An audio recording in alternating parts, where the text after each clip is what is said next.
Roxy, thank you.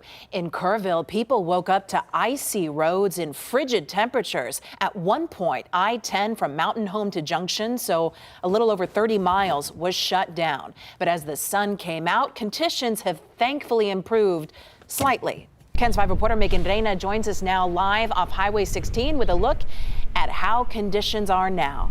Megan?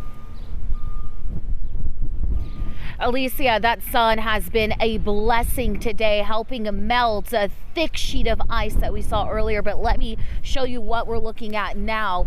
It is still icy. Now this road, Highway 16, is better to drive on. We're seeing trucks make it through just fine, but I still would just advise people to stay off the roads, especially those side roads, roads within the neighborhoods that aren't seeing as much action as this highway right here. Those roads are probably still very, very iced over, and there's still a lot of ice in the parking lot, on the ground. And the thing is, even all of what was melted, what is still left behind, that moisture on the ground, that's going to freeze again overnight, and it's already frigid outside. Let's show you some video of what we saw earlier this morning when we stepped outside our hotel. That thick coat of ice pretty much on everything: roads, cars, buildings. Most businesses were shut down. Some families did venture out to take advantage of the conditions, play around sleds and try and play with what they thought was snow. But at one point there were more than 100 people who lost power, but that power was restored quickly. No outages to report right now.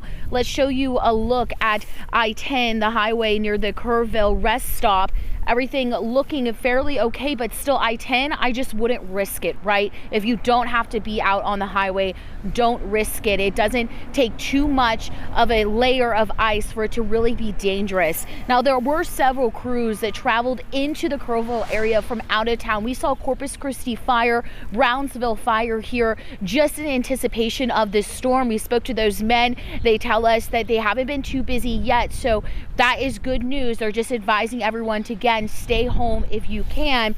And again, I just want to remind you, even though the sun is now starting to go down, which means things will worsen overnight, which is why Kerrville ISD has canceled school for tomorrow. So Monday, class is canceled, but it will resume, expected to resume Tuesday. We'll continue to monitor these conditions here in the Hill Country. Reporting live from Kerrville, Megan Reyna, KENS 5. Megan.